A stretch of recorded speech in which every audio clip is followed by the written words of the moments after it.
Going to head to the Middle East now. Israel has confirmed that the 3 sets of human remains it received from the Red Cross in Gaza on Sunday are those of 3 hostages. All 3 were members of the Israeli military. Israel is still seeking the remains of 8 more hostages under this ceasefire deal and accuses Hamas of being too slow to deliver them. Hamas says it's hard to locate bodies under the rubble in Gaza. Well, let's cross now to our Middle East Bureau Chief, Joe Floto, who's in Jerusalem, as you can see. Hi there, Joe. There's also diplomacy as well, which we will come to in just a second. But first of all, just talk us through the latest on the hostages, the deceased hostages and the process on the ground there. Yeah, that's right, Lewis. This was all supposed to happen very, very quickly after the ceasefire was announced on October the 10th. We're now sort of 3.5 weeks into that process, and still this is a very, very drawn-out process. So last night, 3 more bodies were handed over with the ICRC to the Israeli military, and they were identified this morning as being 3, as you say, members of the armed forces, a colonel, a captain and a sergeant. They would have been quite low down on the list because of their military affiliation and hadn't been released in previous hostage exchanges. That leaves 8, as you say, 8 bodies to be recovered.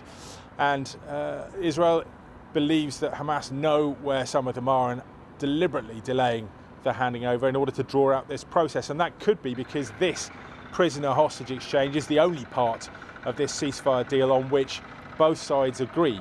Now, there was a 20-point peace plan outlined by Donald Trump to which Israel signed up, but Hamas didn't say it was in agreement with all of those. But nevertheless, we got to a ceasefire, we got to releasing the live hostages, we got to releasing Palestinian prisoners and detainees, and we're now on the body stage. But 3.5 weeks in, there's no sign of any negotiation for the more substantive parts of this deal, namely who will run Gaza, how does reconstruction work, how does Hamas hand over its weapons, which is one of those things that Israel is insisting upon. And none of those have even begun to be discussed in negotiations. Well, Joe, just on that point then, what is the next step? How does this process, or the intention anyway, to move forward here, how does it actually work? Yeah, well, we're not entirely sure about that. And because of this uncertainty, you're seeing in Istanbul today a meeting of foreign ministers from some important Muslim countries, some of them in the Middle East, some from further afield. Those represent countries that went to Donald Trump during the UN General Assembly back in September and convinced him that a ceasefire was the first step in a process that could lead to a wider Middle East peace deal.